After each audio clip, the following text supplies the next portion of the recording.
Good afternoon, rugby friends. It's such a pleasure to have been invited to join you, albeit virtually, this afternoon. It isn't mine and Tony's preferred way to ever attend anything rugby, and we've certainly enjoyed your hospitality as guests of Brothers Rugby over the years, so we are really missing the fact that we're not with you in person today. In my new role with the Australian Sports Commission, it is taking a little bit of time, otherwise we would have been there.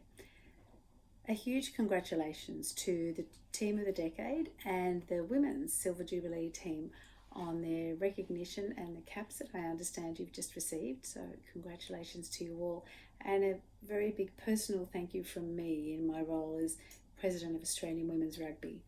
The support and encouragement the Brothers Rugby Club have given to women to ensure the fair and equal participation of women and girls has been really evident to me in my term as President, and I thank you personally, because this pipeline that you are developing here at the club will ensure the future of both men and women out the other end. We are certainly seeing pressure on the numbers of boys and girls joining rugby. Globally, the participation of women in rugby is increasing, but for boys and men, it is decreasing here in Australia.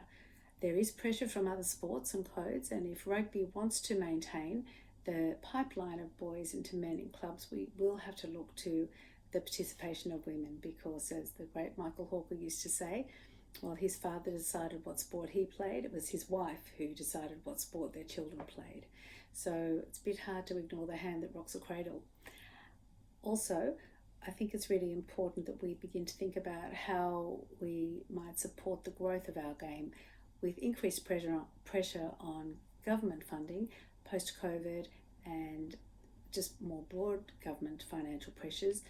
The participation of sponsors and broader corporate money is going to be more and more material.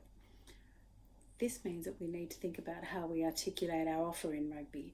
What is it that we offer, and why would somebody want to put their children or come along themselves and join our great code? And as an organisation who has been involved in sponsoring rugby for 30 odd years, I think I might be able to offer a few insights there.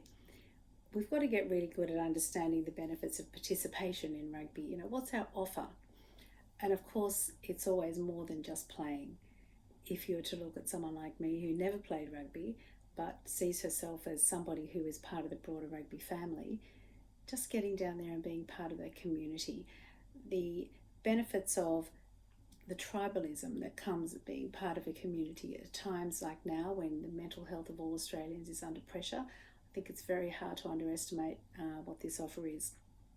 What we learn in the really safe environment of a rugby field, the way we learn how to be great team players, the way we learn to lead, the way we learn to win and lose with dignity and respect for our partners and opposition, the way we learn to go back into the clubhouse and have a beer or share a meal afterwards. These are transferable skills that we take into life and into business, and understanding that offer, being really clear on our values, and in our case the values of rugby union, and why a sponsor might want to come on board with us.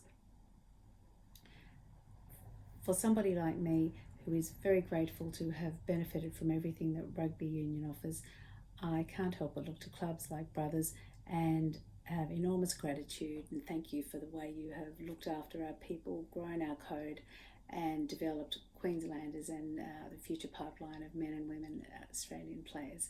So thank you, enjoy the afternoon, and all the best.